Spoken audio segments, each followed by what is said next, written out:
တော့ဒီကနေ့သူငယ်တော်ယေရှုကိုဗိမာန်တော်မှာပူဇော်တဲ့ပွဲတော်ကိုသာသနာတစ်ခုလုံးအတိုင်းအတာအနေနဲ့ကျင်းပနေပါတယ်။တနည်းအားဖြင့်ဒီနေ့ဟာလည်းပဲသစ္စာသုံးပါးခံယူထားကြတဲ့သီလသည်တို့ရဲ့ပွဲနေ့လည်းပဲဖြစ်ပါတယ်။ဒါကြောင့်မို့ဒီကနေ့သစ္စာသုံးပါးဖြစ်တဲ့ဖြူစင်ခြင်းနာခံခြင်းဆင်းရဲခြင်းသစ္စာပါရမီသုံးပါးခံယူထားကြတဲ့ပုဂ္ဂိုလ်အသီးသီးကို Happy Feast Day လို့နှုတ်ခွန်းဆက်ပါတယ်ချစ်တော်ညီကိုမောင်နှမအပေါင်းတို့ဒီနေ့တမန်ကျမ်းစာတော်မှာကြားရတဲ့အတိုင်းပဲ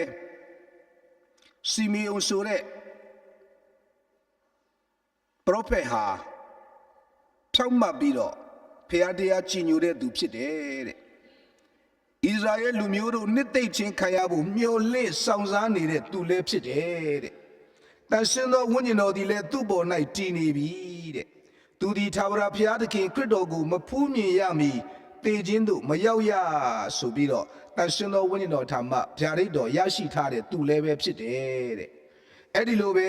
တစ်ဆက်တည်းဖန်ဒီအာရှမျိုးနွယ်ဝင်ဖန်နူရဲ့သမီးအာနာဟာလည်းပဲပရောဖက်မတူဖြစ်တယ်သူကတော့အသက်အရွယ်ကြီးရင်ပြီသူမဟာပြိုပြဲသောအချိန်ကနေစပြီးတော့ယောက်ျားနဲ့9နှစ်သာပေါင်းတင်းပြီးတော့အသက်84နှစ်တိုင်အောင်မုတ်ဆိုးမဘဝဖြစ်နေနေထိုင်ခဲ့တယ်သူမဟာဗိမာန်တော်မှာဘယ်အခါမှထွက်ခွာခြင်းမရှိဘဲနဲ့ဝိပုကိုးကွယ်လေအစာရှောင်ခြင်းဆူတောင်းခြင်းမှုတို့ကိုနေ့ညမပြပြုလုပ်လေနေတယ်တဲ့အဲ့ဒီအချိန်မှာသူမလည်းထိုအချိန်၌ရောက်လာပြီးဘုရားသခင်ကျေးဇူးတော်ကိုချီးမွမ်းပြီးတော့ဂျေရုဇလင်ရဲ့ကယ်တင်ခြင်းကိုမျှော်လင့်နေသောသူပေါင်းတို့ဟာသူငယ်တော်၏အကြောင်းကိုသက်သေခံပြောကြားတယ်။အဲ့တော့ဒီကနေ့ယုံကြည်သူဘာသာဝင်သားသမီးအပေါင်းတို့ဟာခရစ်တော်အားလူမျိုးပေါင်းတို့ကိုအလင်းပေးတဲ့ရောင်ကြီးတော်အားဖြင့်လက်ခံကြိုးဆိုကြသောပွဲတော်ကိုကျင်းပကြပါတယ်။ယနေ့ကျင်းပတဲ့ဘာသာရေးနှစ်သာရပေါ်လွင်စေဖို့အတွက်မိစ္ဆာတရားတော်များမစခင်ဖျောင်းနိုင်များကောင်းကြီးပေးခြင်းနဲ့မိထုံကြီးကတောင်းစီပြီးဖျားเจ้าတွေကိုအခမ်းအနားတစ်ခုအနေနဲ့ကျွန်တော်တို့ဝင်ရောက်ပြီးတော့လာကြတာကိုဘာသာသူတွေအားလုံးသိရှိနေပါပြီအဲ့တော့ဒီနေ့မှာမိမိရဲ့ဗိမာန်တော်ကိုရောက်လာတဲ့ခရစ်တော်ယေရှုသူငယ်ဟာမိမိရဲ့စောင့်ငှမျှော်လင့်နေတဲ့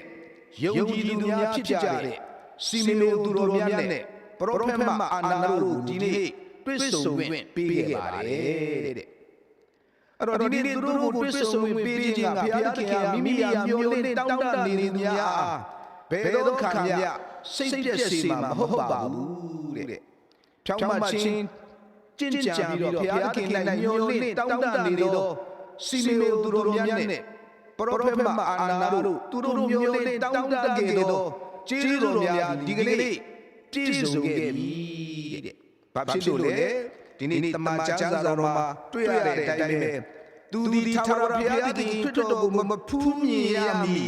သေခြင်းသို့မရောက်ရ၍တန်ဆွမ်းသောဝိညာဉ်တော်ထံမှဗျာဒိတ်တော်ရရှိတော်သူဖြစ်တဲ့အတွက်ကြောင့်တဲ့နော်စီမီယုန်ဟာဝိညာဉ်တော်ရဲ့နှိုးဆော်ခြင်းကိုခံရပြီးဗိမာန်တော်တွေကိုဝင်ရောက်လာတယ်တဲ့ဒီခါမှာမိဘတွေဟာ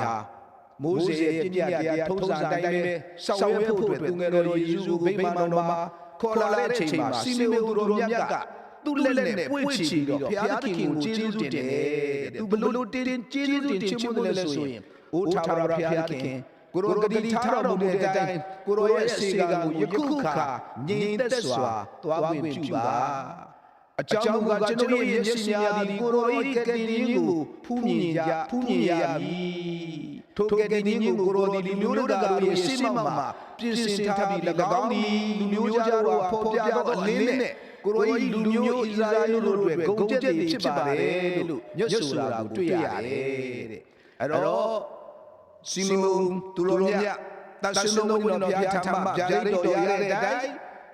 သူမျှော်လင့်ခဲ့တဲ့ကယ်တင်ရှင်ကိုမတွေ့ရပဲ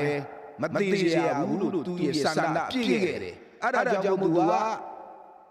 ဖះကိုကျေးဇူးတင်ချီးမွမ်းပြီးတော့အခုတော့ကိုရောတပည့်တော်ရဲ့အသက်ကိုတောင်မှပ ပြန်လဲသိမ်းယူဖို့ရာဆန္ဒရှိတယ်ဆိုရင်သိမ်းယူနိုင်ပါပြီဆိုပြီးတော့ကျေးဇူးတင်ချီးမွမ်းခဲ့တာကိုတွေ့ရပါတယ်အထူးတူပဲအဲ့တော့စီမေသူတော်မြတ်ကဒါရီမတာသေးဘူးမာရိယာကိုလည်းဗာပြောခဲ့တယ်ဒီသူငယ်ဟာတဲ့ဣသရေလလူမျိုးတွေအတွက်လူများရဲ့ပစ္စည်းတွေတော်တော်ထမ်းမြောက်ခြင်းတော်တော်စန့်ကျင်ပဲပြုခြင်းခံရမယ်အမလက္ခဏာဖြစ်တယ်တဲ့ဒါကြောင့်မို့သိရင်နှလုံးသားလည်းပဲတန်လေးထိုးဖောက်ခြင်းကိုခံရမယ်ဆိုပြီးတော့အမိမေတော်မာရိယာရဲ့ဒီဒုက္ခဝေဒနာတွေကိုကြိုတင်ပြီးတော့ဗျာဒိတ်တော်ပေးခဲ့တာလည်းဖြစ်ပါတယ်ထို့တူပဲအာရှမျိုးဝင်ဖန်ရဲ့တပိအာနာရှိတဲ့ပရောဖက်မှလည်းပဲဒီကနေ့သူမျိုးလေးဆောင်စားခဲ့တဲ့ကင်ရှင်ကိုဖူးမြော်ခွင့်ရရှိခဲ့ပြီ။ဘာကြောင့်သူကဖူးမြော်ခွင့်ရတာလဲ။ဗိမာန်တော်တွေကမထွက်ဖက်နဲ့ချိန်ပြည့်အစာရှောင်နေဆူတောင်းနေနေညမပြလှုပ်တဲ့အတွက်ကြောင့်မို့ဒီအခွင့်အရေးဟာဒီကနေ့သူ့ဘဝအတွက်ပြည့်စုံသွားပြီတဲ့။ဒါကြောင့်မို့ချစ်တော်ညီကိုမောင်နှမပေါင်းတို့ဒီကနေ့သူငယ်တော်ယေရှုဗိမာန်တော်ကိုပူဇော်တဲ့ပွဲတော်လေးကိုကျင်းပခြင်းအဖြစ်ကျွန်တော်တို့တွေဒီနေ့ခွာယူကြရအောင်ဖျားရှင်တရားတော်တိုင်ဝေလျော်နေတဲ့သူတွေဆူတောင်းနေတဲ့သူတွေမနေ့ကမင်္ဂလာတရားတိုင်ရှင်သာရှောက်လာနေတဲ့သူတွေကိုဘုရားသခင်ကကျွန်တော်တို့ဒီနေ့စီမေအိုသူတော်မြတ်နဲ့ပရောဖက်မအာနာတို့ကိုဂတိထားခဲ့တယ်လို့ကျွန်တော်တို့တူးစီကိုလည်းပဲဒီနေ့ဘုရားရှင်ဂတိပေးပါတယ်ဘုရားရှင်နှုတ်ကပတ်တော်တိုင်းရှင်သာရှောက်လန်းခြင်းအဖြစ်ကျွန်တော်တို့